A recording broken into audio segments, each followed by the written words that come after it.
What's cracking, guys? Bruce Madsen here, your host show, Metric Scout Fantasy Football, and I'm dropping a quick reaction to Treylon Burks being drafted to the Tennessee Titans at 18 overall. And this has been an interesting draft because A.J. Brown got dealt to the Eagles, and then the Titans come behind and they draft Treylon Burks, who has a very similar prospect profile to A.J. Brown. They're different players, but have some similarities. Treylon Burks walks into a very interesting depth chart.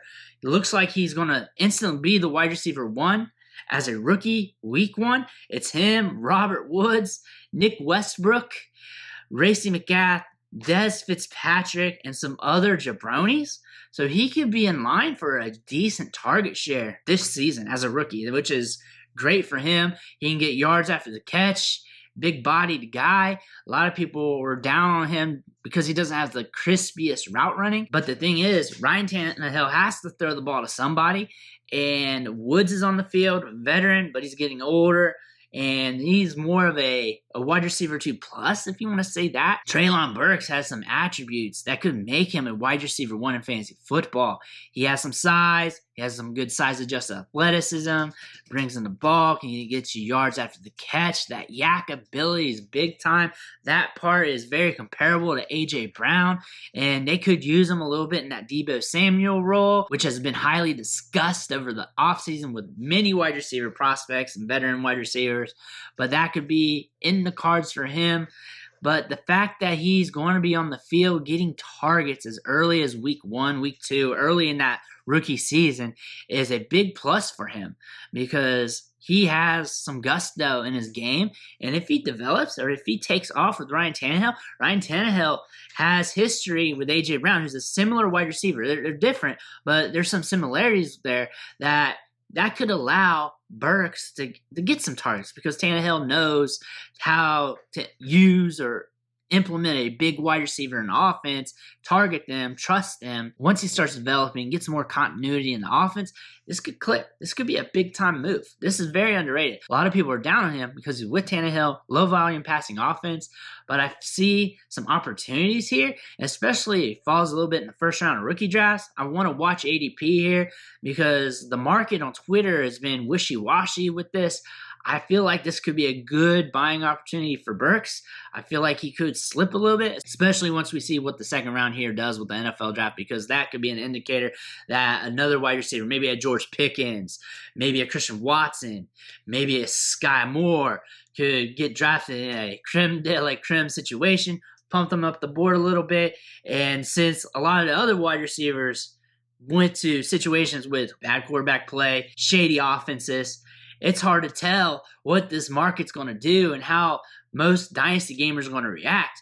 I want to stay very fluid here. I feel like I can get Treylon Burks with a discount. A lot of people were not on this Tennessee Titans passing game to begin with. Just A.J. Brown's just been a hoss throughout his career. Treylon Burks could come in here, at least get a sizable amount of targets that allow him to be productive early in his career, which is all you want to ask for a talented wide receiver prospect. A lot of people were calling him wide receiver 1, wide receiver 1, 2, 3, wherever it's at. He did get drafted in the first round, 18 overall, earlier than expected. Sure, it was behind Jahan Dotson, Chris Olave, and the other guys, but we were expecting that for the most part.